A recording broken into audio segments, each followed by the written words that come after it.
Every scar tells a tale untold. Every breath makes the night grow cold. The hunter's heart and the prey's last rhyme all collide in the world of true crime. Truth is lurking in the lies they feed. Justice waits for those who breathe. Through the dark we'll trace the line. Welcome to the world of true crime.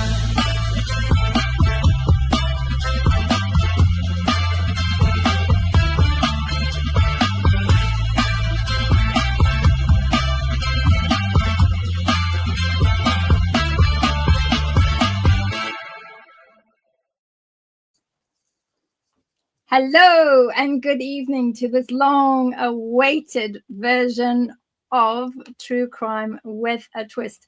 You are listening to us and watching us on UFO Paranormal and United Public Radio, broadcasting to you on 105.3 FM out of Mississippi and along the Gulf Coast. 107.7 FM out of the city of New Orleans, Louisiana. So thank you to everyone who's joined us this evening, and the chat is going mad. And hello to everyone. We have some amazing guests this evening as well. We're going to be talking about a chap that caused all sorts of havoc all over the country. And then don't forget, each week I'll be telling you who we're going to be talking about and what we're going to be looking at next week. But this week, we are specifically going to be having a good look at the crimes of Red Dog. So without further ado, I will hand you over. I'll introduce you to each of my panel guests. Kate Sterling is from Demon Hunters Incorporated and undertakes a lot of demon hunting and all sorts of amazing things.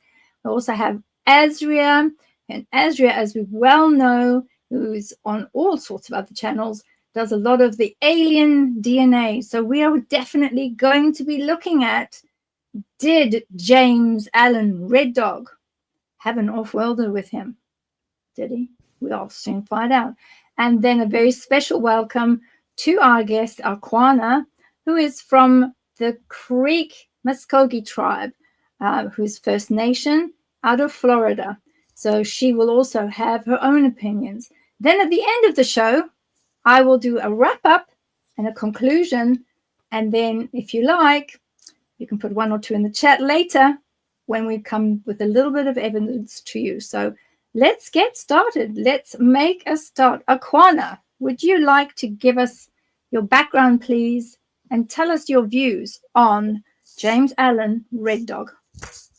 Thank you so much for having me. I'm from the Muscogee Nation of Florida. We're a Creek Indian tribe that avoided Andrew Jackson's removal policies and stayed in Florida. And we've been here for several hundred years now. We're trying for federal recognition. Through my tribe and going to ceremonial grounds, I have a very spiritual side. So I'm very excited to approach looking at James Allen Red Dog from a spiritual perspective, and especially from a Native American perspective. So.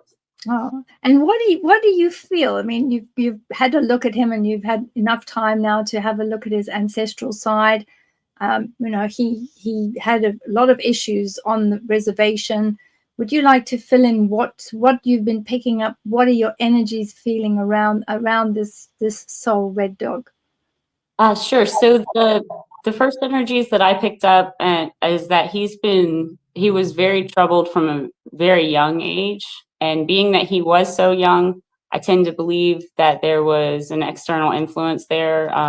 Possibly he, had abuse or something along those lines, I believe. Mm-hmm. And I think that whatever it was that happened to him, I would say before he was 10, ended up growing, and possible attachments, I think, were there based on the crimes that he committed and the fact that you can see that he struggles with the crimes that he's committing from a Native American perspective, which says to me that there are some kind of demonic attachments. I also picked up on, and I don't ever say this word, but I did pick up on some skinwalker Mm-hmm. it. So your nation refers to them as SWs. Yes. Could you SWs rather than saying the full word? Could you explain to our audience and the viewers as well as those listening at home on their radios, why is it that the nation provides just an acronym for these particular beings? What is the reason for that, please? So it's our belief that by saying their names, that you draw attention to them, you alert them that you're speaking about them, and it brings unwanted attention to you so that they will come to you. Recently I was watching television, and it was The Secrets of Skinwalker Ranch, and when they said that word, I heard like a knocking, like in the wall. So I do know that it does attract them. I've got a lot of protections up around me right now, but I won't be using that word again. But that's why, because it attracts them to you by using the full name. Thank you. That's a great explanation. Thank you so much. So for all our viewers and listeners here, obviously we will not be using that word again because we don't want any knockings in any walls anywhere around the Creek Muscogee Nation's council houses on the reservation, because I think that would be pretty poofy. So I'm going to thank you so much, Akwana. I'll come back to you and we'll go through some of the aspects. I'm going to go next to Asria, but just before we move to Asria, I'm going to talk about some of the energies that have been around the pictures that are online about James Allen Red Dog. And some of them, you can see that he has very, very dark eyes, not the normal chocolate toffee-colored eyes of the First Nation. And some of those energies do show very unusual claw-like structures that seem to be going around him.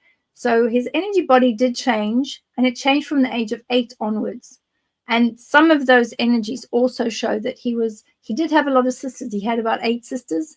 And notably, when I was doing remote viewing on him, there was a lot of energy around him where he was becoming unsuitably attracted, shall we say, to his own sisters.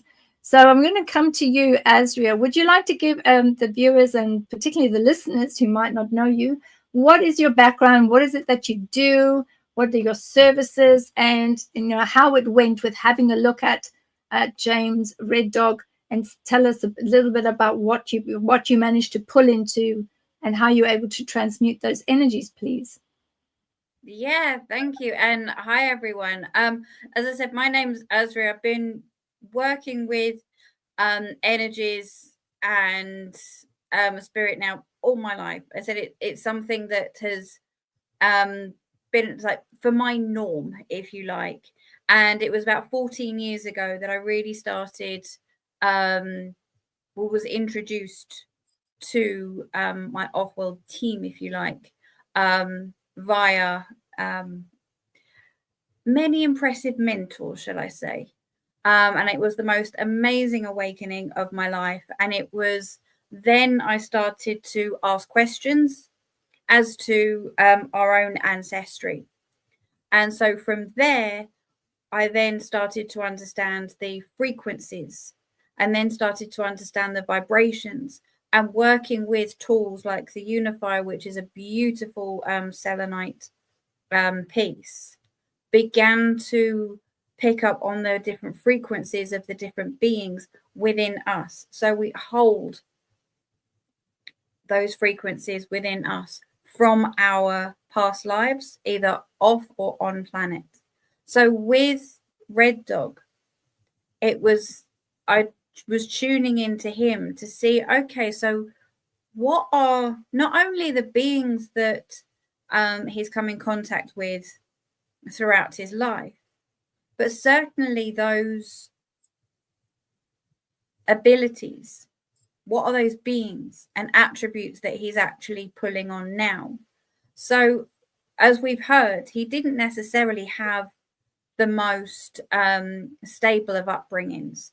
I mean, from what I've read through many and what I've seen throughout the many documentaries is, I think his dad was an alcoholic and his mum was certainly in one of the oldest traditions or oldest jobs on the planet, shall we say. I'm trying to stay away from those actual words. Good. And so I think from a very young age, there was a lot of trauma in his life.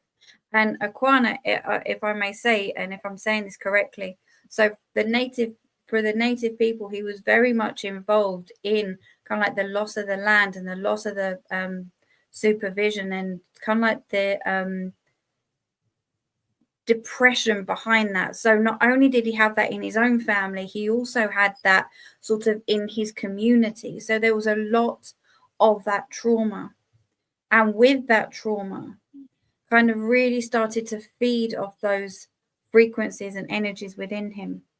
So he is and does have an amazing link to the Syrian beings.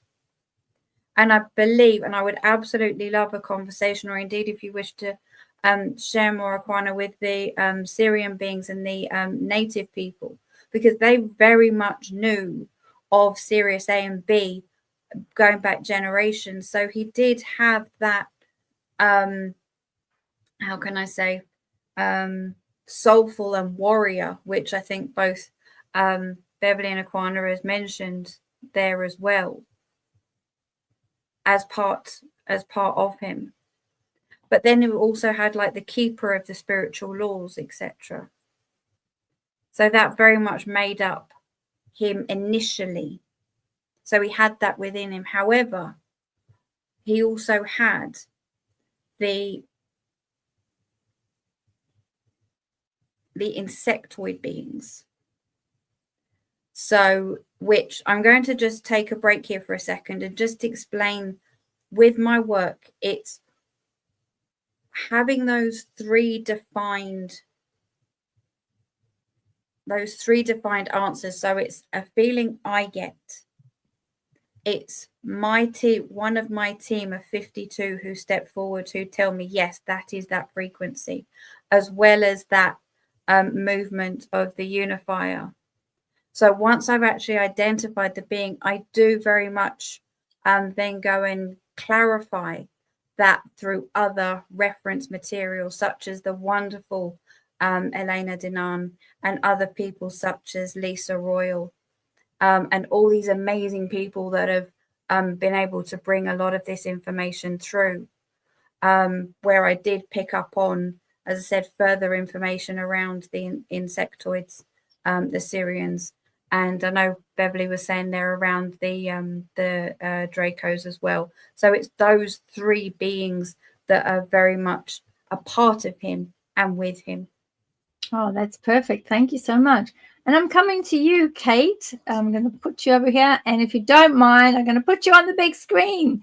So, Kate, could you explain to our viewers and most definitely to our listeners on the radio?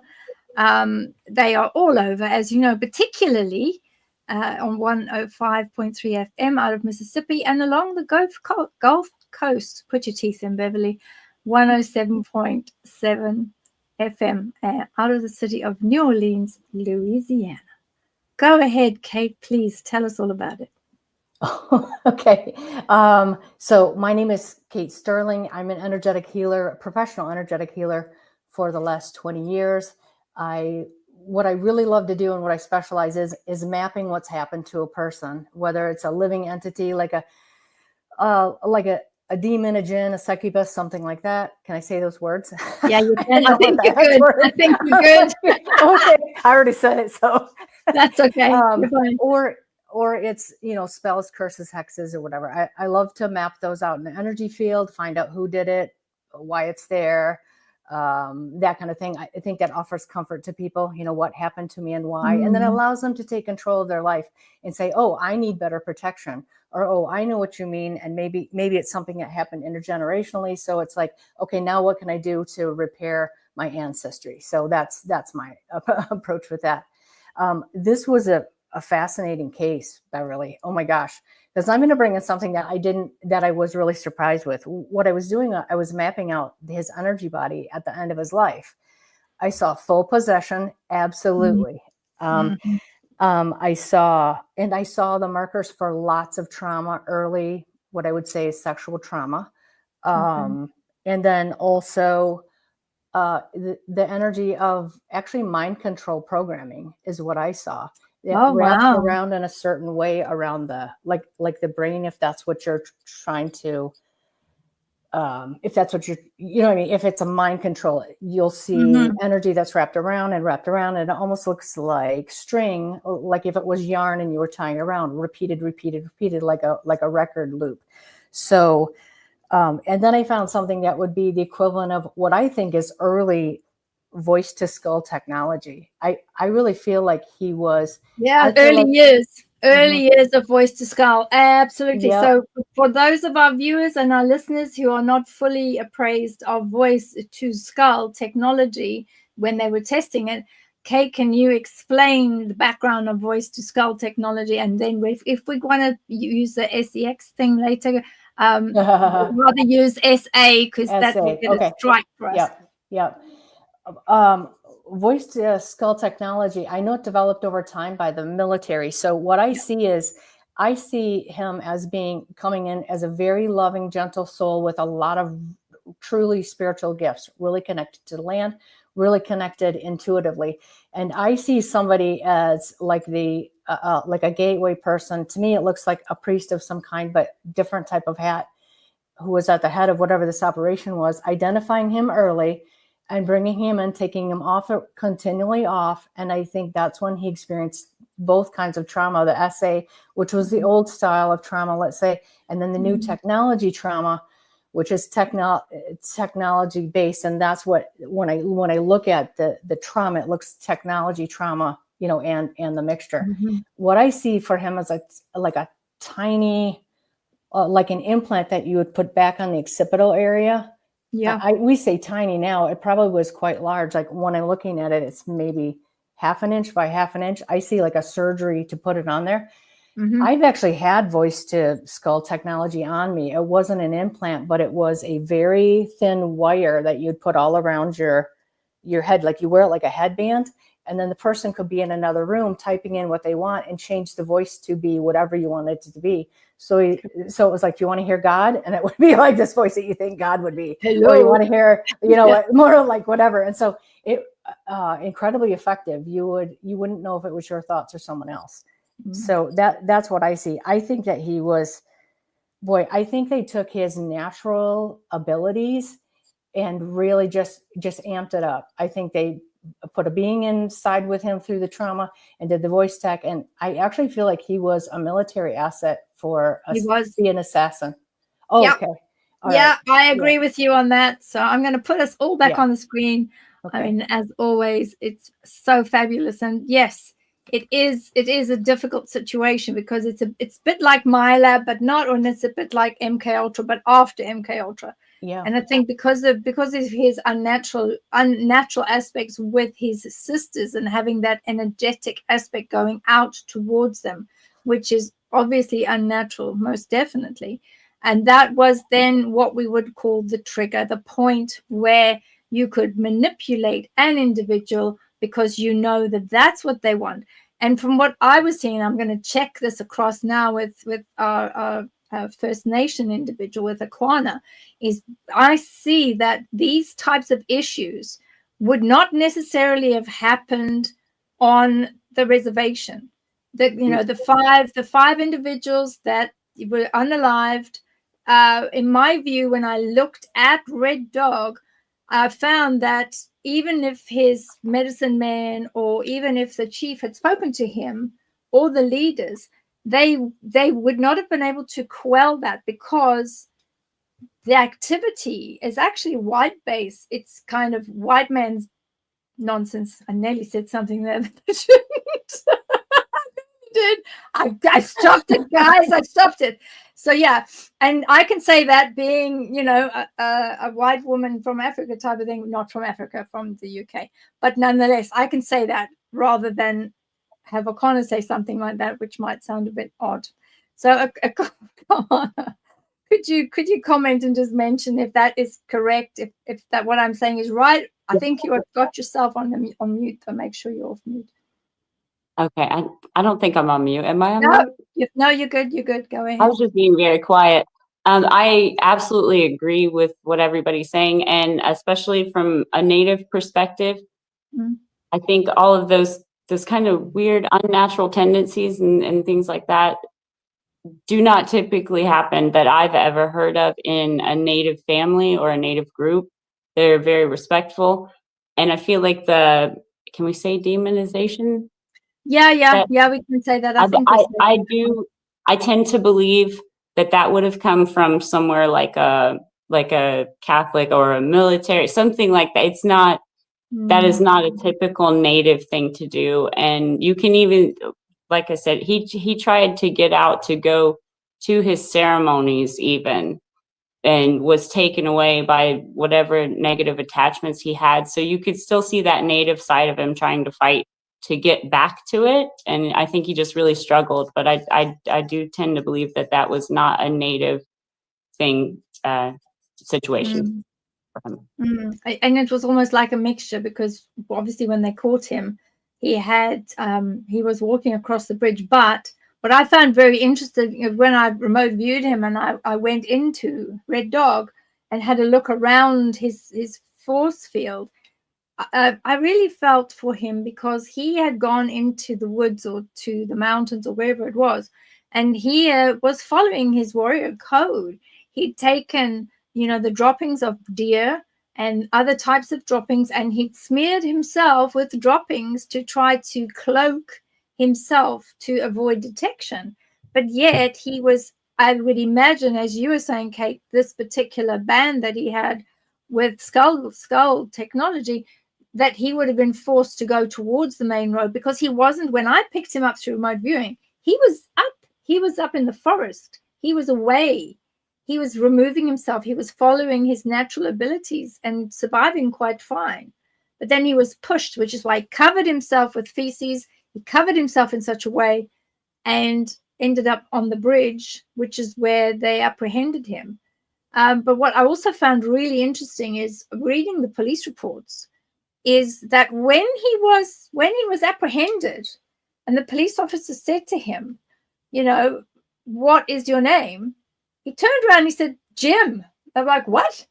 And I had to go scrambling through all of the documents to go and have a look and say, this guy's not called Jim. What? This chap is Red Dog. And I went back and I thought, James Allen, Red Dog. He's using his white Western James equals Jim. And that's what he would do. Now, I wouldn't think that, in my view, not that I know much about this, but I think that in my view, because of the way he was acting as warrior through his own peoples, it's unlikely that being apprehended that he would have said his name was James or Jim. Even worse. What's your comment on that, Akwana? I agree with that. I think that would have been whatever programming or technology that y'all are talking about, because he would have absolutely gone, if he was in warrior status and mode like he was, and I had read that too about what he was doing, he would have gone with his Native name, because that is his strongest connection to that warrior spirit that he has, and he would not have called himself Jim. So that would have this is it. So when I was trying to discuss this with him, he was saying that both of his souls, and I was like, okay, both of the souls. So he's talking about both souls, both his souls from the creator as well as the other soul. There was something that was pushing him to act out, but then when he was able to pull himself back into the soul, he was able then to do what was right to help, which is why he was given immunity. He was given significant immunity. He was put into the witness protection program, and they assured him that he would be taken care of. And this is why I think I agree with you, Kate, because they wouldn't have done that unless he was an asset. So with all roads are leading to kind of the same thing, which is really unfortunate. And his warrior code was really high up on his agenda. Asria, did you tune into him? Did you get anything different that you're able to share, please, that would tie in with what Kate's opinions are and Akwana's opinions might be? Yeah, 100%.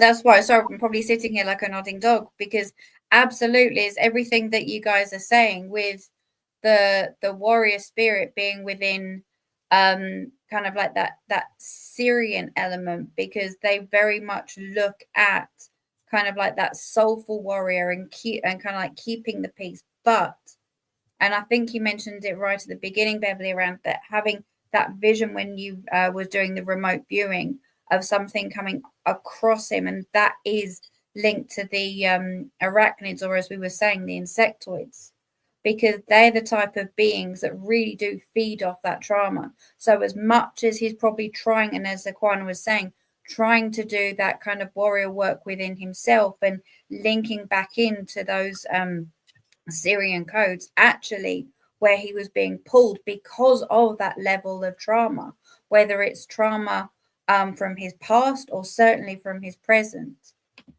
because there is that level of kind of like manipulation.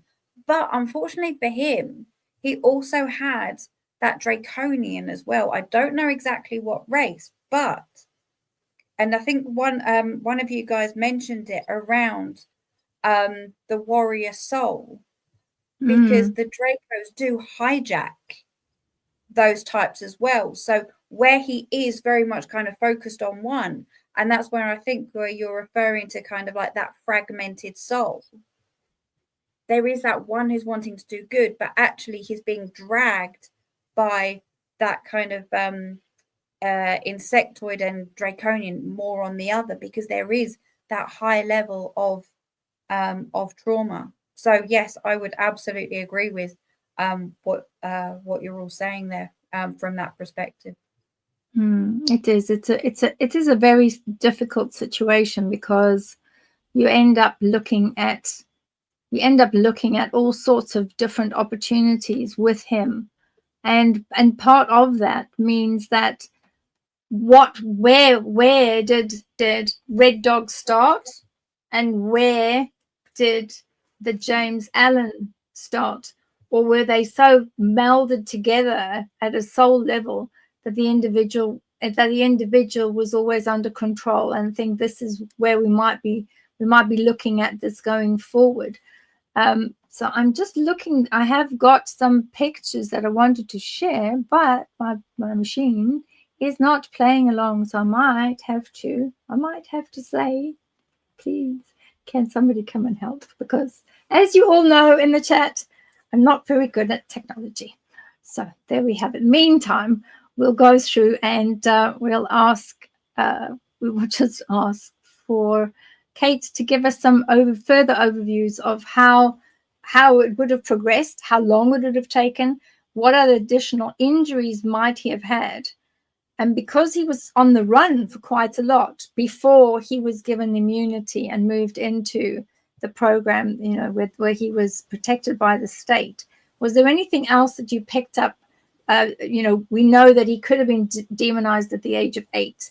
Was there anything else that you've picked up where there was maybe 1 or 2 or 3 or 4 different types? Because we know each of the demonic realms has got different dukes. They've got different factions. They have legions. They have each of those that come in and they're utilized for different things. When you were having a look as a demon hunter from Demon Hunters Incorporated, what did you have a look at, and what were you able to find? Fascinating. I think the main being that they paired him with was somebody who had the ability to amplify his natural gifts. What I see is his natural gifts are being very stealth, very quiet, very unseen, and almost like he could come in, assassinate, and then go. Like that, hold long states of concentration and that kind of thing. What I see is another large being, and I agree with you, Asria, that it's more like a reptilian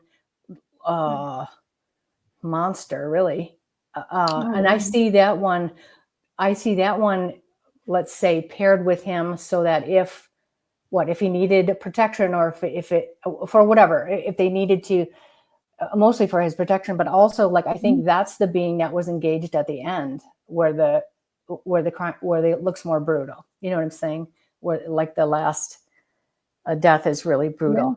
And I think his programming was, I think he was trying to always fight and stay with the warrior code and with his heritage. But I think that in the end, it was breaking down.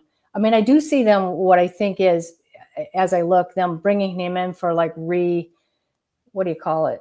It's not reconditioning, reprogramming. I think it just wasn't working at the end. I would say in the last few years it wasn't working of his life, and then I think I would agree with you. And when I reached out to the energetics, I didn't actually reach out to him because he is resting, because he was, when you read through his transcripts of his case and you read through the court case, and more importantly, you see that he said, as a warrior, he was demanding the warrior code and demanded to be given the ultimate penalty, which is a life for a life, and that he would be given rest for that. And he wanted no strings attached. He wanted to be able to do what was necessary. So, Akwana, would you like to comment on why was he so adamant that, you know, he knew that he was going to pay the price of a warrior? What is that? What did you pick up with that? Because I'm not sure whether maybe you can explain to our listeners and our viewers, what was the situation? What were you able to do? How did you do it? Did you do a sacred fire? Was there something that you did in order to understand the ancestors of Red Dog, please? All right. So what I picked up on was he was still very much living by that warrior code. I agree with everybody. By the end, he had gone like fully off the rails with whatever was attached to him. But there was still that sense of honor and that sense of right is right. And for Native peoples, that it is a life for a life. And when it shows me that, you know, even however attached he was with these things, that he still had that little bit of him that had that Native mentality that says, I have done this, this should be my punishment. And he even, I mean, he forgoes like all of his appeals, anything like that. He just begged to have it done and be done quickly. And I think that even with the terrible crimes that he committed, that is still a little bit of a piece of bravery and honor that I feel like he thought he could at least go out with. And from a Native perspective, that's very important, is honor. So we're coming up to nearly up to the time we need to do the station ID, but we'll carry on. What I was looking at as well is, and you can all I'll go around the room and we'll comment on this. What I was looking at in the documentation, there was a period of time where he was actually denied his natural aspects. He didn't have any of his shaman or his medicine man or anyone to come to sit with him or give him rights or help him through. He wasn't really given any spiritual aspects of his natural spirit of the First Nation. He was pressurized into all sorts of things, and they did delay his appeal. They did delay all sorts of things, but he was quite steadfast and said, no, this is what I'm doing. This is how it is going to be. So he was quite resolute. So I think also, if there's anything else that we were able to pick up, I'll go around again. Kate, did you manage to get anything else around his appeal process? If there was anything that you felt, what would the skull technology have brought about, or do you think he might have been disengaged from the skull technology at that point? And basically I feel that he was left to hang out to dry, seriously. Absolutely. I agree. I agree with that 100%. Like he was really closely managed with thoughts and with the technology and all that. And then all of a sudden just cut him off. Yeah. Did you get the same thing, Akwana? And then I'll come to you, Asria. Yeah, I agree with that. And something to add to that is at one point he was in prison for some of the crimes he had committed. He was released because he wanted to go to one of his Native American ceremonies that was very important to him. And then once he got out to go to that, I think the technology kicked back in because he bolted and then committed a bunch of crimes immediately. So I agree. I think he was left to hang out to dry while he was within the cell walls. But once he was out, it was back to programmed person. So he became an asset. Once he hit the ground running, he became an asset. And we have some time to go to Asria before hour when we have to do the station ID. So Asria, was there anything else that you picked up about Red Dog? Yes, absolutely. And I would completely agree with both Kate and Akwana with that, because there is that disassociation. There very much is that disassociate, even like with the masculine as well, because when he was confined, it was kind of like there was nothing really much he could do. But then as soon as he went out, of course, your energy field expands, and then that gives you more room for other influences, as we've mentioned, around not only the beings, but the entities as well. So I think it gave him his freedom. That means his energy changed. That means he had obviously a different outlook, and then could then start switching between the two. So I would agree with both you ladies. Do you feel that having had a look at his energy field, do you think that's you mentioned the Syrians, was there anything else apart from the Syrians or the arachnid that could possibly maybe look a little bit like an SW? Or alternatively, was there any others? Was there a particular reptilian or Draco energy sense, or not necessarily a smell, but a frequency that was left behind when you were having a look at him? What did you think was attracted within him? Not just the technology, but also beings that perhaps were feeding off this. Was there anything like that you found? Yes, 100%. We mentioned Draco there, definitely, and that was in my opinion, I kind of thought maybe there was like this hybrid, but it kind of really transpired that it was a hijacking. So I think, again, as soon as he was there, it's kind of like letting a like be say like you're in the army and you're kind of like let free. It's kind of like, now what do I do? So it was that hijacking of that soul, of where he could then, as I said, expand on that energy and really kind of grab onto it, because he didn't really know where else to grab onto. His main kind of normal, his main comfort was trauma, and that's what they feed off of. So as soon as he could see the outside world, as soon as he could, I think, have that sort of sense of freedom, if you like, it was kind of like all of that would bubble up again, and it was kind of like, oh, this is normal. He could start feeling it, and so therefore, not only would the arachnids start feeding on it, but then the draconians would then come in and start utilizing that in order to push him forward to. I was just checking, I didn't say the wrong word there, but that's fine. To absolutely do that. I hope that makes sense. Yeah, that makes sense. So for those of you that are not aware of the case, we are discussing this evening, we are discussing James Allen Red Dog, who was a serial unaliver and had taken many individuals, and in some rather barbaric situations, which, because this is the type of show that we can't discuss all of the details, but certainly go and look up online. It's a very unusual case because it's very rare to have such a violent individual that has a very strong mix amongst the First Nations, where it's a little bit of both. And this is why we found it this is why we chose this particular one. In fact, it was one that was put forward by the First Nation to say, this is what we feel. Will your panel please go and have a look at what you're picking up?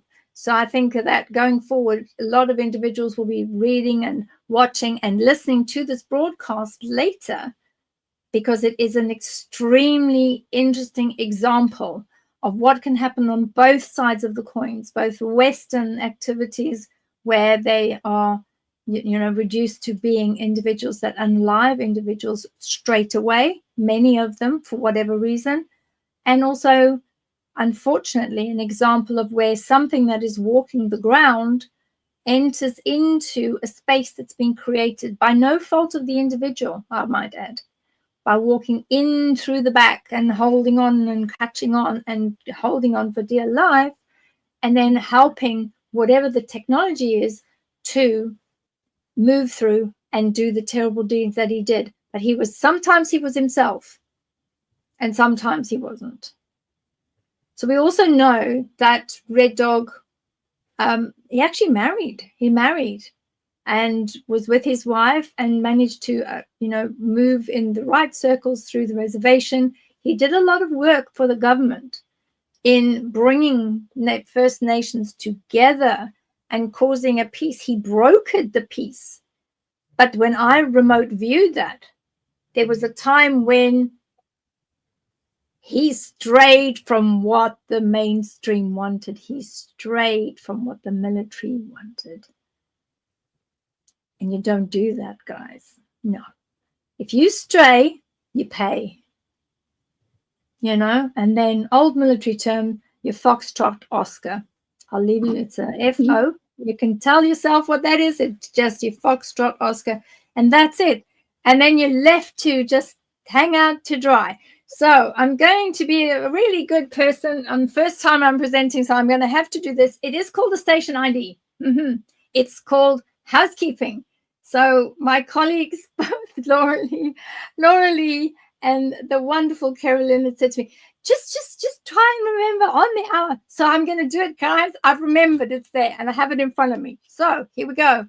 You are tuned into, you are on True Crime with a Twist on UFO, Paranormal and United Public Radio Network, broadcasting to you on 105.3 FM.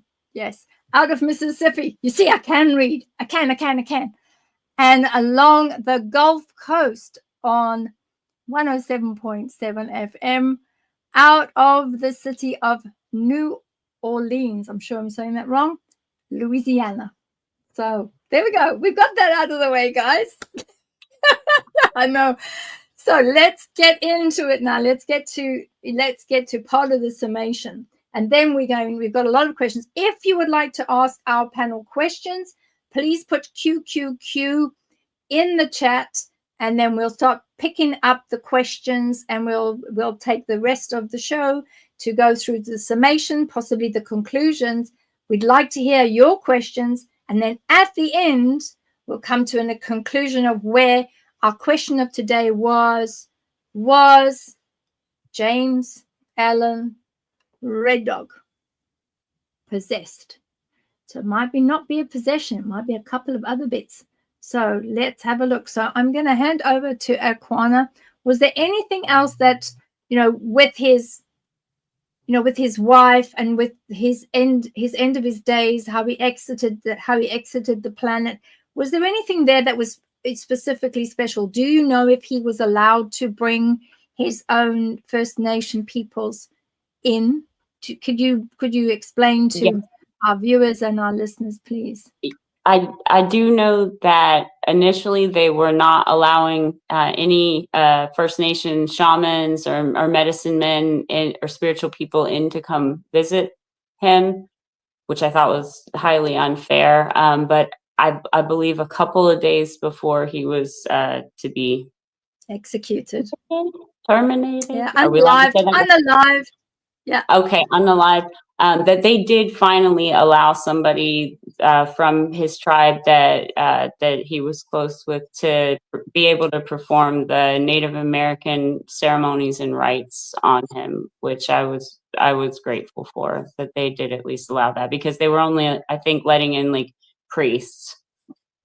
So they did, they denied him that right for a while, right up until sort of the last minute. But he did at least get to have those rights over him. And then I think his last words were basically to his wife that he loved her. So I'm hopeful that by being with one of his native people and healers, that maybe they were able to help clear out whatever was in him, and that he left as the pure soul that he arrived here as.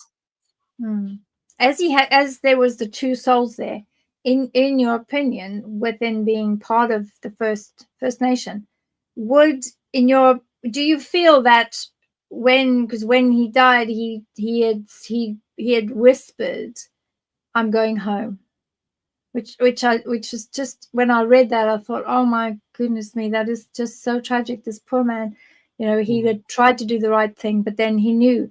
My view was that with the two souls that was with him, that he was going home because he knew, I think, that he knew the only way that he could become free is to go home. is to return to the great creator. Correct. Is there anything that, could you explain a little bit about the spiritual beliefs of your peoples or the First Nation, if you've got anything that can give us insight into, why he would have been in this particular spiritual state at the time? Thank you. He would have been excited to be able to go home to where all of his ancestors were, and also to where the star people are. That he would have also, I believe, that he felt a connection to.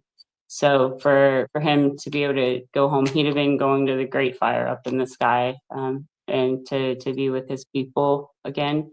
And I think maybe to get back to the warrior spirit that he was trying to be, in spite of all of the obstacles and things put against him. So to get to the Great Fire, he would have paid the final price, a life for a life. Yes. In your opinion, and with all your experience within the tribe, do you feel that he would have had some sort of peace? Yes. Yes, I do believe so. And just based on the fact that he said, I'm going home, I think he did make peace with what had happened. And I believe that he may have even had contact with his ancestors to be that certain, to know that he was going home. And I think that they would have welcomed him because he is part of their blood and their family. And I think they would have welcomed him back, even given everything that he'd done, because they would have understood the obstacles that he was up against. And so I think he was, maybe for the first time in his life since he was probably 8, I think he was finally at peace there at the very end, based on what I read that he had said. Okay, well, that's absolutely amazing. I'm pleased. I'm so pleased. So I'm going to go. Thank you so much, Akwana. So we're going to go to Kate now. Kate, what is your summation, please? At the end, he's definitely free. Absolutely had his own soul back. Yeah, that's beautiful. The entire time that I was looking at his energy, I was feeling really choked up. I thought, this is a really beautiful being. Like, he's exceptional. And I kept saying, like, I was trying to find my words, and it's making me emotional. I would say to his family, friends, and relatives, like, this was he was a beautiful soul that was completely broken. He was made broken. That's what I mean.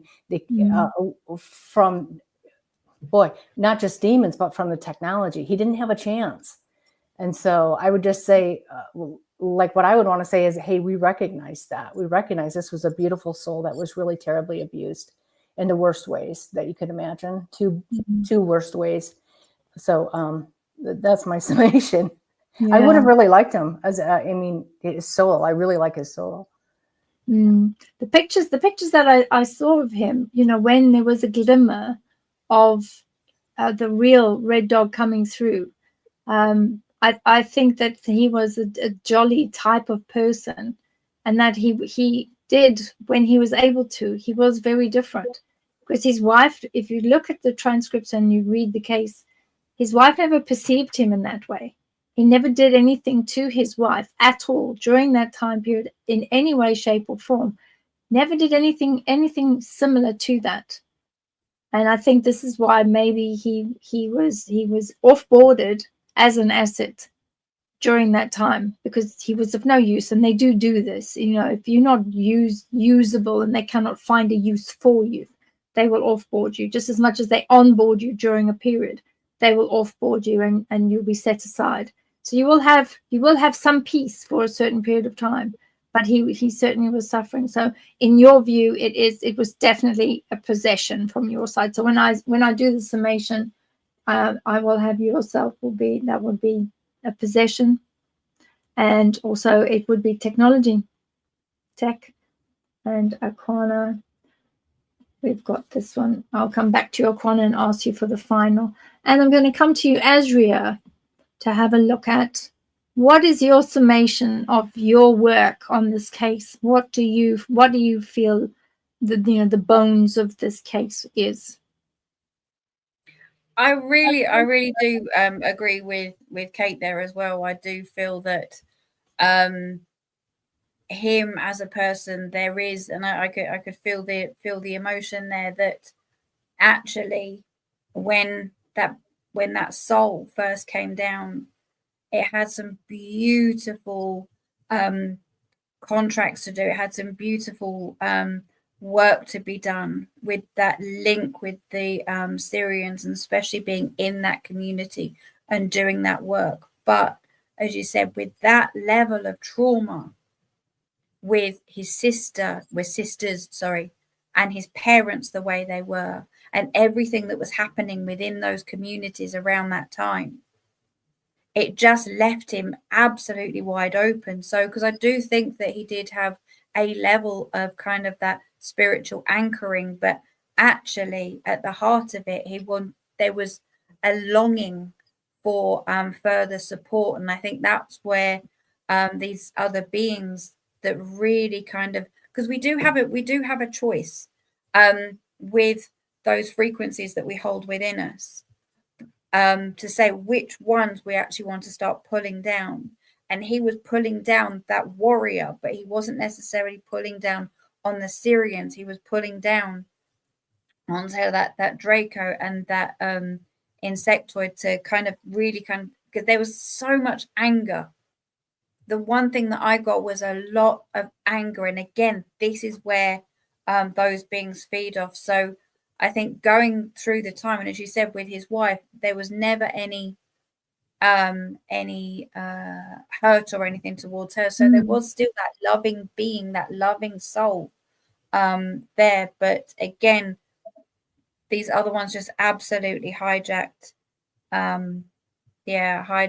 So I do feel that he's very much there were some beautiful words that Kate was saying there, and I echo them 100%. I really feel that when Akwana was saying as well that he was going home, that it was kind of like an absolute relief. It's kind of like, oh, I don't have to deal with this now.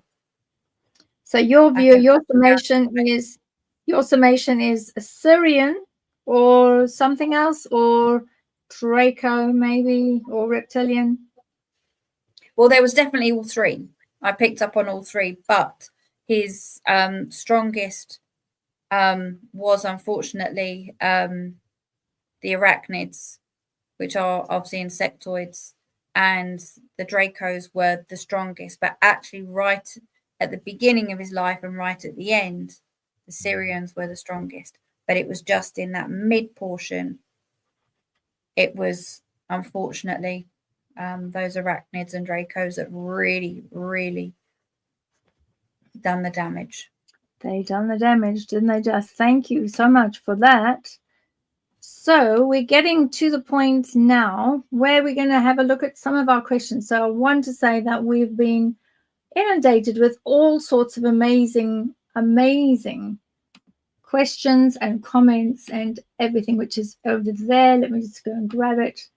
And Teeny True, love this. So happy to see you continue the good work in different places. Thank you so much.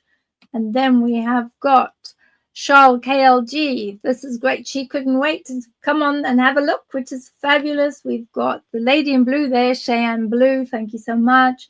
Severin, so excited for this. All my fave ladies are here. Well, there we go. Perfect. We've got the lovely Mandy with the beautiful dog who's just gorgeous. I have a picture of the dog on the screen. It is too cute for words. Look at the little face. Cute.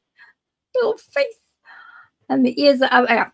Don't get distracted with the dog. So I'm so excited to watch the launch of the new show. Wishing you all the best, Beverly, and love and light. Thank you so much indeed. Chris K. And Hugging Trees. Don't you just love it? You just gotta love it. Hi, everyone. So excited for the new show. And my friend Kate has just sent me the link. This must be one of Kate's friends. And we've got super duper Lulu Bell. Hi, Lulu Bell. Excited for the show. And we have with us the forensic psychic detective, which is Sherry Wynn. She is going to be on my show very soon to do exactly the same as have a look into what's happening. Also, Sherry Lynn is a specialist on Ted Bundy. And Sherry will be with us to talk at length about Ted Bundy and what she gets from him. So, ladies of love and light, thank you so much, Sherry. And we've got Shannon Lee. Hey there. Hi, Shannon. we have got Tashel Shamesh. Nice to see you here too, Tashel. Great. And we have got Peyton Lyons Gray, which you will remember from other shows. She will also be coming on this show quite soon. It's like the Titans on tonight. How wonderful. Have a great show. Beverli, Asria, Akwana, and Kate. Thank you, thank you, thank you. And we have Sky Spirit Creations. Hi, everyone. Good luck, Bev and panel. Super duper. And we've got another one from Lakey 33. Good morning. That's a cute way of doing it. Oh, my goodness. Danny's in the house. We have Danny Henderson. There she is. Danny Henderson with the new sock puppet, which is just awesome. We've just seen that, which is great. Hi, Danny. We have Michael Doherty and GSEC, yes, which is fantastic. Thank you for the support. And, of course, Laura. Hi, everyone. Can't wait. And who else do we have? We haven't got many questions here, everybody. We've got Denise Lynn, 111. Congratulations and best wishes always for the new show. We have Sam. Who's Sam? Sam's Artistry's here. Looking forward to this. And we're nearly through all of these. We're going to the bottom. And we've got Lady Cat. So look at that. Oh, Lady Cat is here saying hello too, and we have the Egyptian goddess, which is Salma. So we have Salma. You've been waiting for this one since a long time.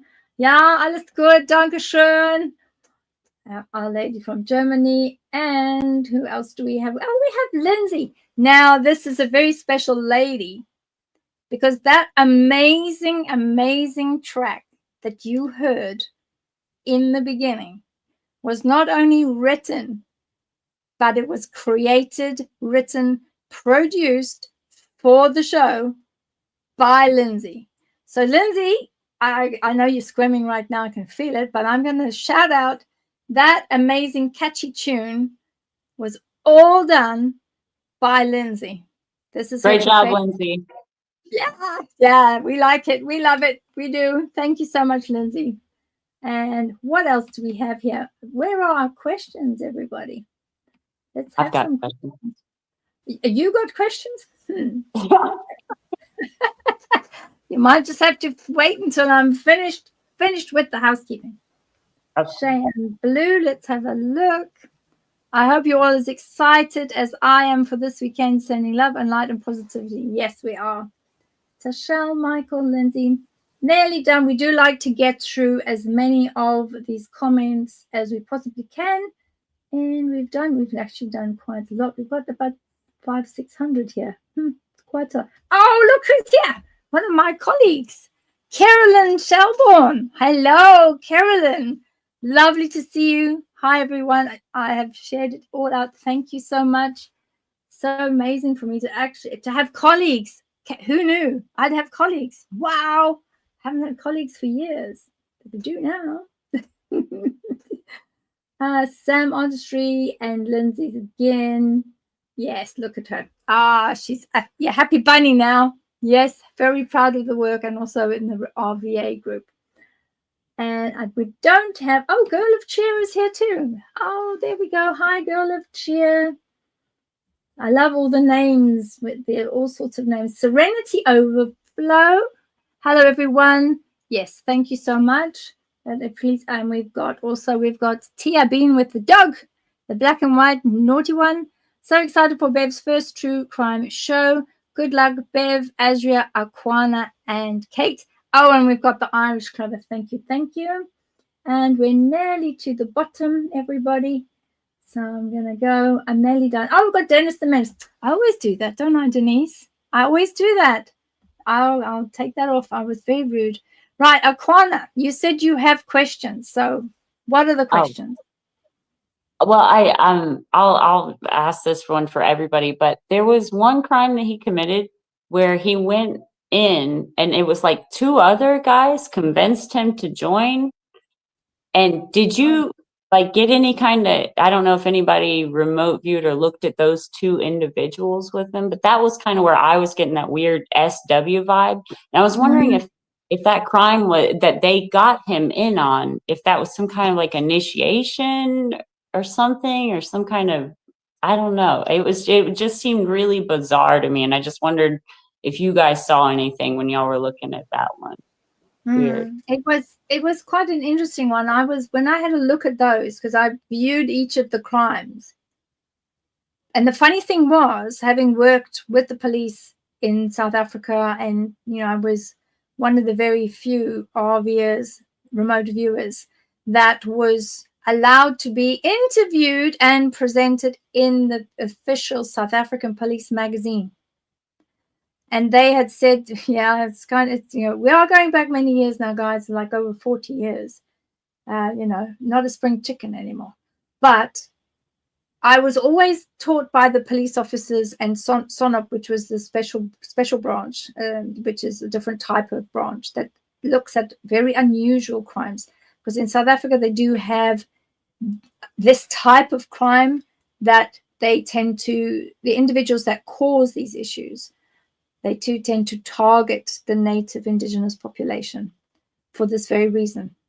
And I think that when I was looking at it, I couldn't actually take a breadcrumb trail, and I couldn't see with a serial killer. Normally you have somebody that has a process, has a flow, has a type, and actually goes, it gives you, when you're profiling them, you can say, well, this is the profile, this is what we're looking at. This person does X, Y, and Z every 6 weeks, every 9 weeks. It's full moon. It's this. You normally can profile. It's pretty easy to do.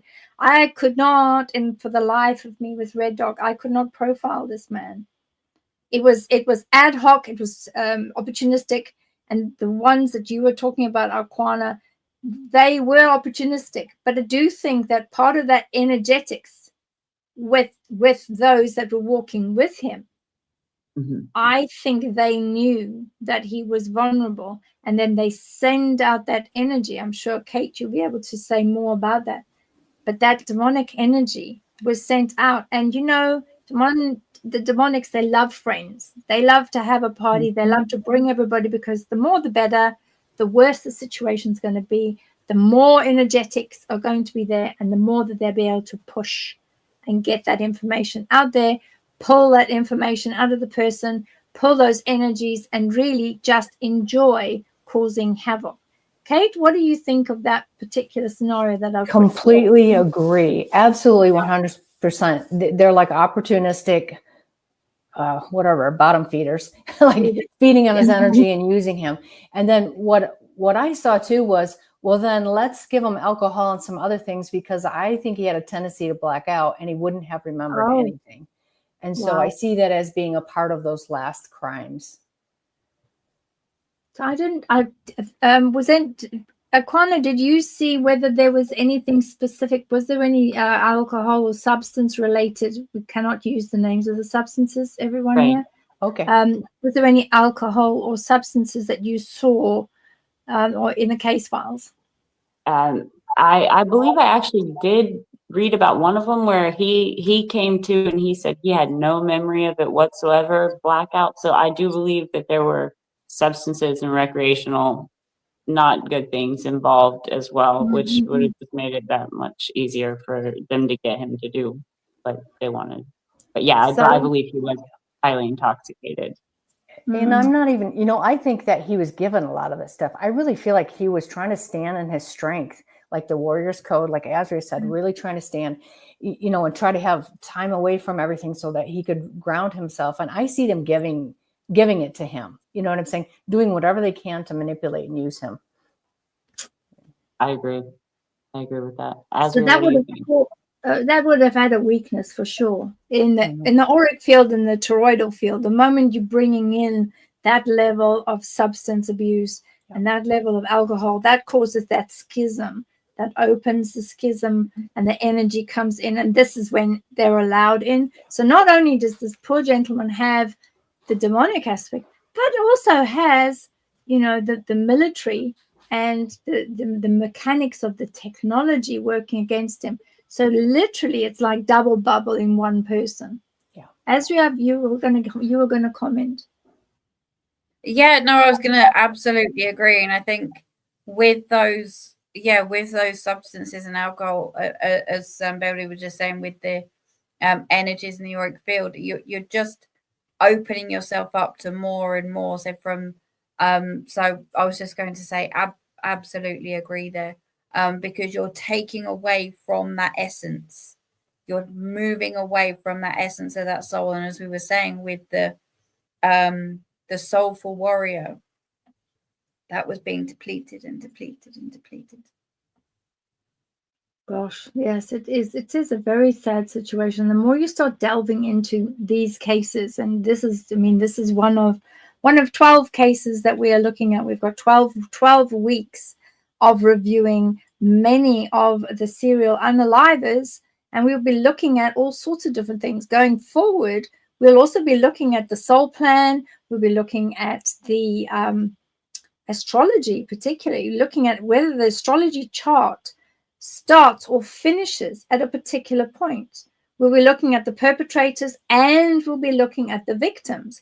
So the victims, in this case, we didn't look at the 5 victims, but what we will do going forward is we will look at some of the victims and see, was that person's life entities and spiritual entities meant to exit this planet at that time?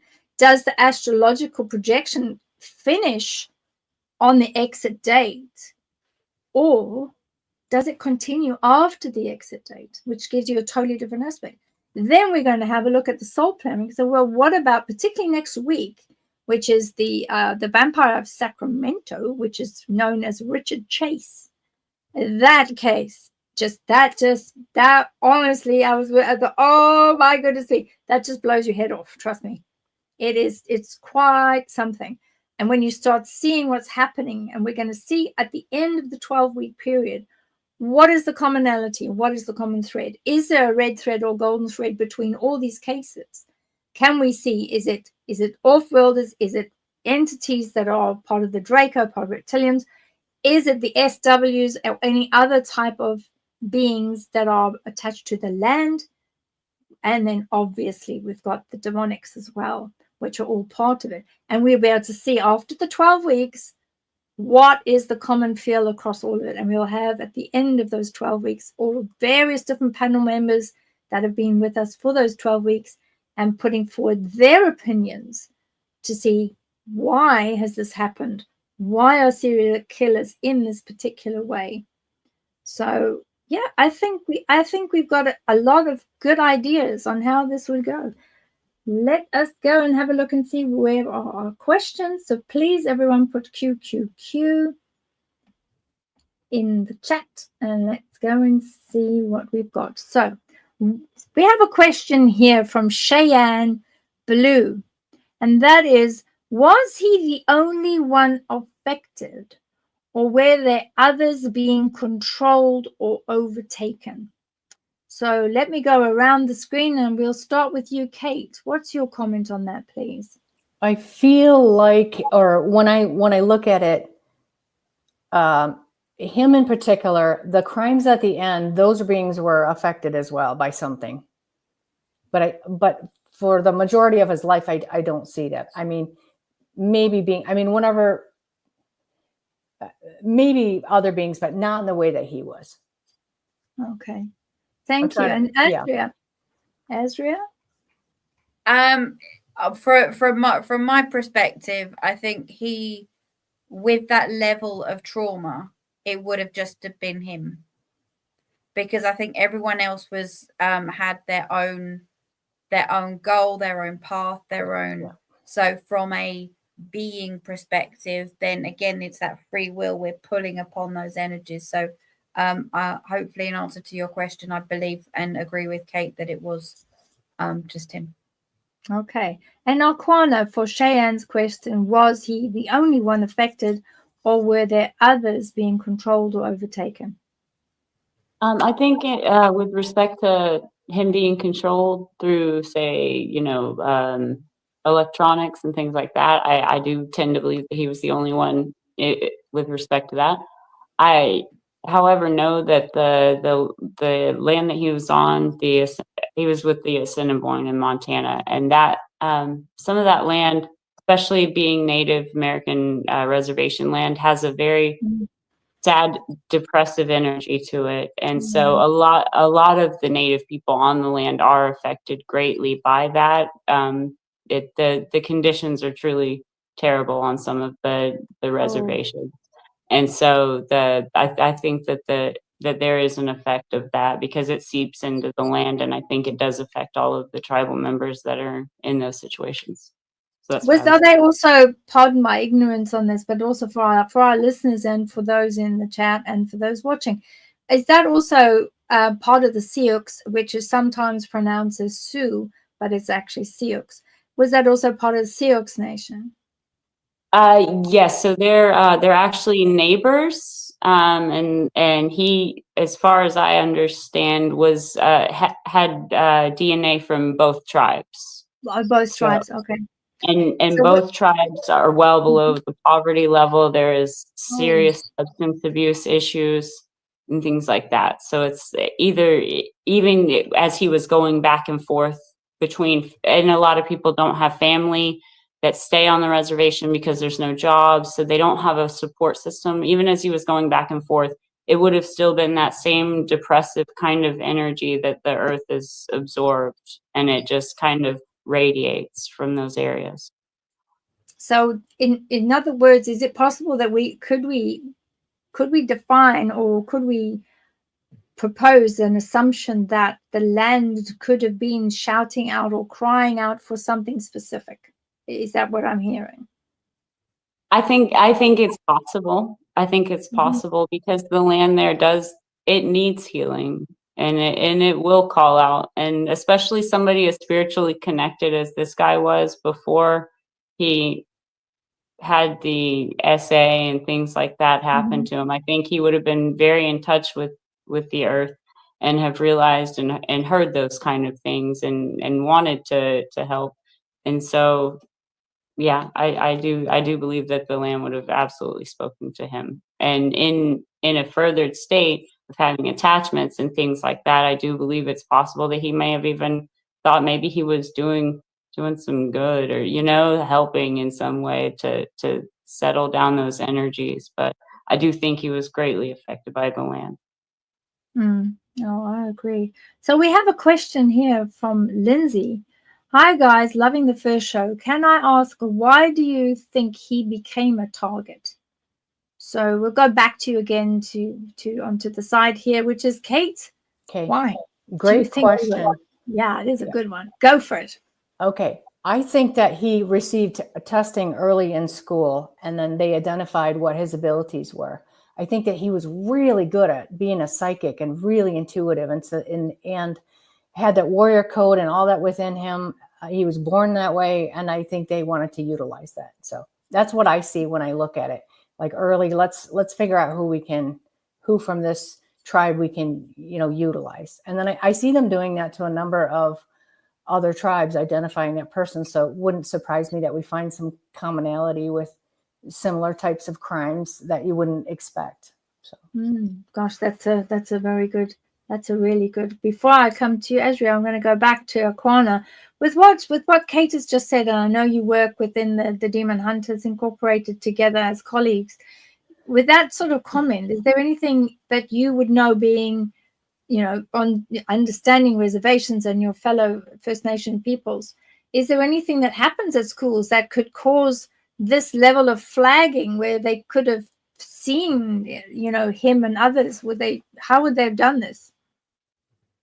Honestly, the school systems, especially here in the United States, they have these programs for gifted kids and things like that.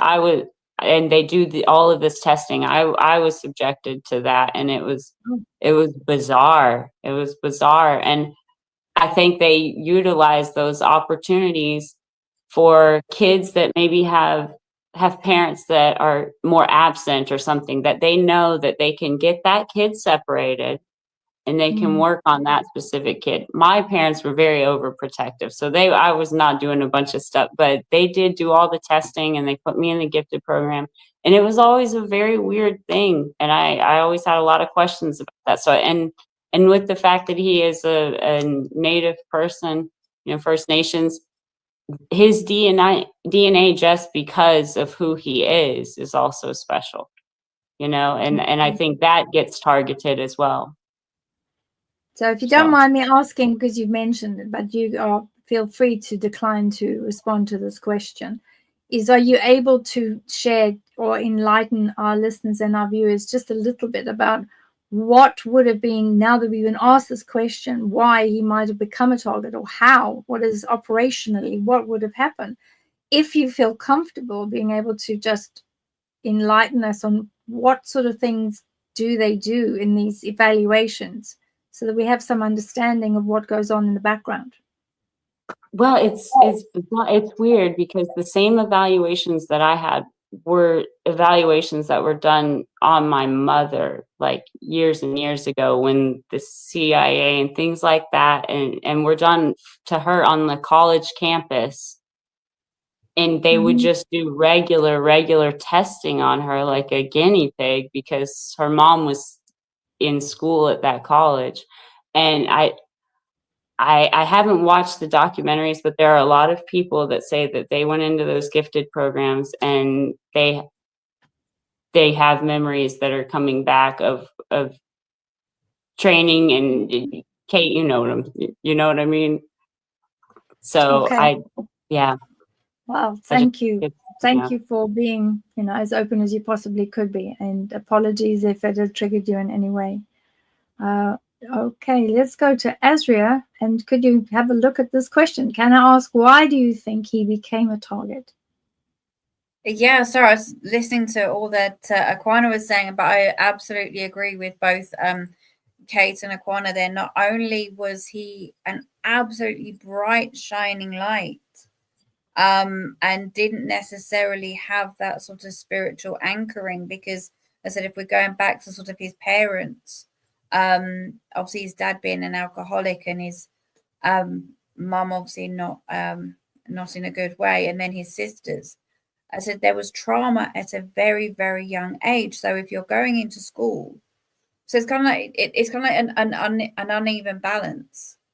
So you've kind of got this very bright, shiny light that's having all this trauma, and then is going into the school system. And then, as you guys were saying, having that level of testing and things like that, as you were very kindly informing us of, Akwana there, which I find fascinating. But I really do feel that, again, with his energies, that it was that uneven balance. So it just left him completely and utterly open. There wasn't anyone to say, right, this is what you do. This is how you do it. This is, even though, as I said, as a soulful warrior, he came into this world to do a particular mission, but the things weren't stacked in his favor. That's true. That made him very much a target.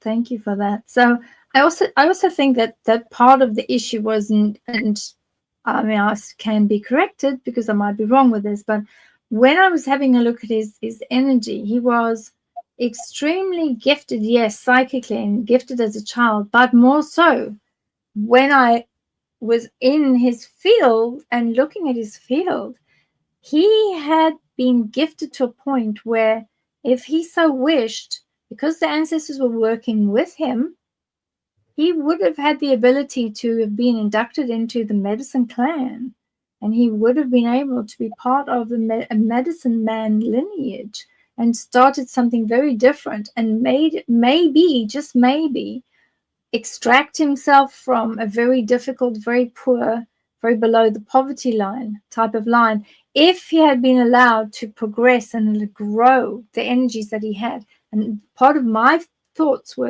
is that basically they got to him because he was gifted, thought that they could flip him, use him for their own nefarious reasons, but that would give them double bubble. They would have a really good asset, plus they would have stopped and stood in the way of a really talented medicine man being inducted into the medicine clan. That's kind of where I was coming from, because he was very, very different. And before we get on to, Selma's got a question, but before we get on to the question, I'm going to show you an energy picture. We did have some energy pictures of the individual red dog with all of the background. But unfortunately, I've had a look at the bottom here and I cannot find them anywhere. So, Law, if you're looking for them, I know they were here this afternoon when we did the dry run, but they're not down there. So in the meantime, I'm just going to share this one.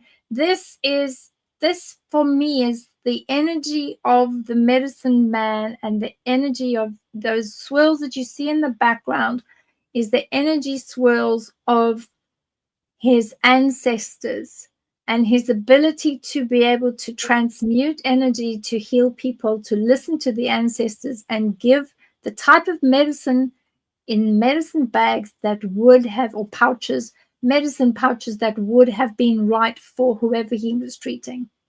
Now this strong, beautiful green field and energy swirling, this is what those partaking of energy stealing thievery and transmuting, this is what they wanted to steal, guys. This is the reason why he was flipped, and this is the reason why he was then targeted by both the military as to become an asset, which is why he then, with these colors, the piece that he was able to broker. So if you go back and have a look at his case and his history, he was able to broker peace.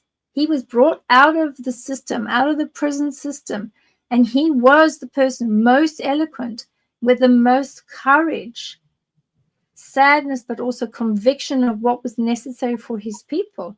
He was able to go ahead and broker peace with these energies. So this is what they needed to shut down, which they did. Obviously, they were able to shut it down fully. So not only did he have, coming from the back, he had, you know, the Draco, the Syrians, and SWs, as well as others, but he also had these individuals that have got highly technologically advanced equipment that can pick up all these energies and understand, oh, we want, you know, if we can't have this one, then guess what? Nobody's going to have this one. And I think that was part of the issue there. So I just thought I'd share that. We did have a question from Selma, which was, how could demons potentially remove or repudiate or revoke free will? So I'm going to take that off the screen and let us go back to our panel. So I'm coming back to you, Kate. Let's hear from you. Is it possible for demons to revoke and repudiate free will? Absolutely, 100%. Right. The more integrated it is, the more power it will have and more control it will have over the soul. Not only the soul, but the person's free will, the free will that lives in I'm saying our free will chakra, solar plexus chakra, because they're located on the left side of the heart and they come in. Also, one ability that they have is to, it's essentially pinching off or strangle the nervous system, the brainstem and all of that. And when they do that, then it's almost like lights out for the soul. Do you know what I'm saying? They take over. So absolutely. Thank you. And then I'll go around the room again. Akwana, what's your view on this, please? I think Kate said it perfectly. I agree with her wholeheartedly. Yes, they can absolutely delude the free will by taking over and control and shoving you to the back or wherever they shove you out, and then you don't have control over anything. So that's like lockout, is when we see, because I mean, we all work on cases together, you know, with the Demon Hunters Inc. And we've seen where there's been individuals that have been locked out and marginalized for such a long time outside the left, and they can hear, feel, see, understand everything that's happening, but have absolutely no rights at all over the physical body or the husk or anything remotely close to that. They cannot do anything. And as much as they try to push themselves back into the space, into the husk and being in control, because of where that demon is attached itself, it makes it very difficult. So I'm coming to Asria now with the same question, please, which is what is your view on the reduction of the ability to practice free will if a demon is in control. Yeah, I as Akwana said, I think Kate put it beautifully, and yourself, Beverly, because as you said, once that takeover is done, then I mean we're looking at possessions and things like that. But I won't say any more because I think Kate put it beautifully.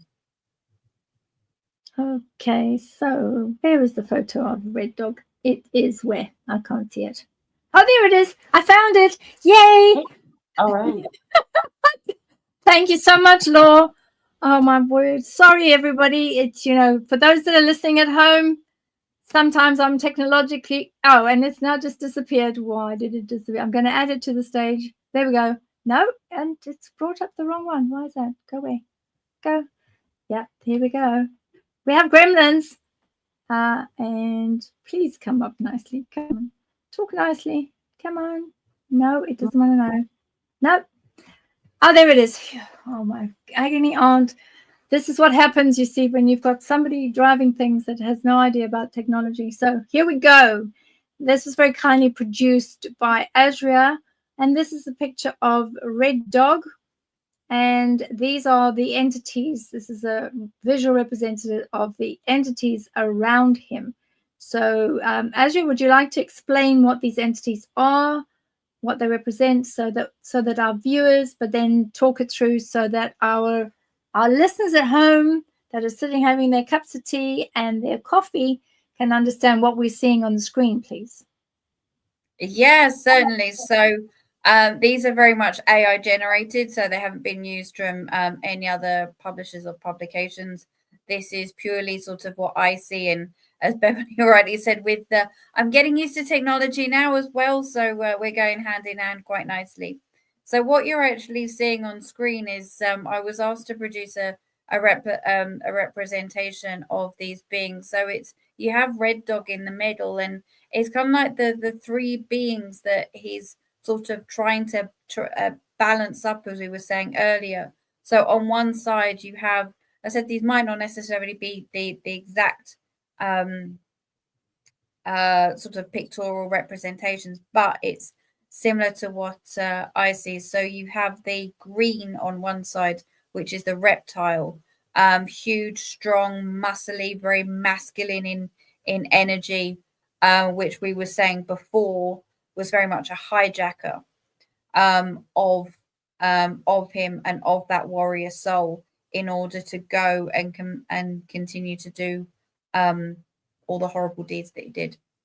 The middle one, and I really wanted this to be representation in the middle of that energy going higher up, because as Akwana so beautifully put it and said that when his last words were, "I'm going home," is because he knew actually all that time there was that strong, very direct connection, and that's the Syrian being very blue, very light, very how can I put it? Very soulful is the word that springs to mind. And I really do apologize that third one hasn't come out as clearly as maybe I wish. But if you could only imagine, and apologies if anyone's afraid of spiders, but it is kind of like a spider up on all, kind of like, I'm gonna say on all fours. They wouldn't be on all fours, but with the six legs either side and that long kind of face. They do have an exoskeleton. So if we're looking at all the different bugs, as obviously Elena very kindly describes in some of her books, there it's the exoskeleton that you can see with the large, with that large head there. So on one side you have the arachnids, on the other side you have the Draco. So it's that balance. But all the time there still is that Syrian, that light in there, is what I really and truly was trying to represent with this image. That's perfect. Thank you so much. And as Charles KLJ says, please make sure you like and subscribe this out, guys. This is the first of many exciting episodes. And also, we've got lots of other questions that we can have for next time what we're going to do is take this off for now, and we'll be heading towards the close down and the conclusion. So based on the notes, I'm going to go to the notes, and to everyone in the chat, thank you so much for all your comments. I think it's been certainly a very interesting first show. So I'm going to go back and have a look. So we have Kate has come up with her conclusion, which was possession, but also military type interference and manipulation by the military. So definitely demonization at a particular age, probably around 8 or 9, which is possible. We have got then Akwana, who is leaning towards a type of energy value coming from the land and pushing for the need for blood, pushing for the need for change, but as well as a possibility of SW, which is short code for something that is a walker. And then we have Asria that's saying the main being the Syrian, with that awful draconian reptilian scaly disgusting thing that was on the side of the drawing. So the overall conclusion, everyone, today is that red dog, the answer to the question, that red dog was manipulated. He definitely was pulled through the system backwards. He was a victim of circumstance, but he retained his own ability as a warrior right up until the end. Most important aspect is that his soul is at peace. We did actually take a look at where he's been buried, and on review, as a remote view of the burial site and burial areas and the grounds, which I did have to ask permission in spirit to remote view. Although they weren't very happy with a white woman coming onto the grounds, they did realize that I was trying to understand and that I wasn't coming with any preconceived ideas, and I certainly wasn't coming from judgment. So they allowed me very, very, very little quick access, and then let me go in peace as I did with them, and I thanked them. So from that point of view, this is what we feel, the panel and I. Put a thumbs up, guys and girls, if there's a thumbs up, and a number 1 if you believe that we are right in our assumptions and our evaluation of the evidence today. And put a 2 in the chat if you feel, are you way off there, everyone? And that actually, nope, we're barking up the wrong tree. There ain't even a cat in that tree. So I want to also call out for Oracle of Delphi. Thank you so much for all of the support. And also we've got our usual Mandy. And of course we have Angel Rock, Lorelei. And please don't forget to go and take a look at my colleagues. Angel Rock with Lorelei Potvin and Carrie Lynn with the Spirit Switchboard on Friday, which will be great. So all that is left now is, oh, here we go. Sorry. Cheyenne Blue, she's doing her moderator duty here. Thank you so much. When I work out how to add moderators and sort it all out after the next trial next week, I will have a couple of moderators on here, and I'm hoping that Samari and Mac will come join us. So Cheyenne Blue is saying, everyone, please like, share and subscribe to the channel and all the wonderful ladies on the panel.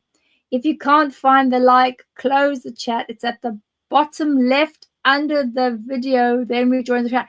I didn't know that. Oh my goodness. So you could, thank you so much, Cheyenne. You see, uses that technology. So it just leaves me to say, and let me get everybody else back on the screen. Hopefully I do. Yeah, I did it right. Yeah. Yes.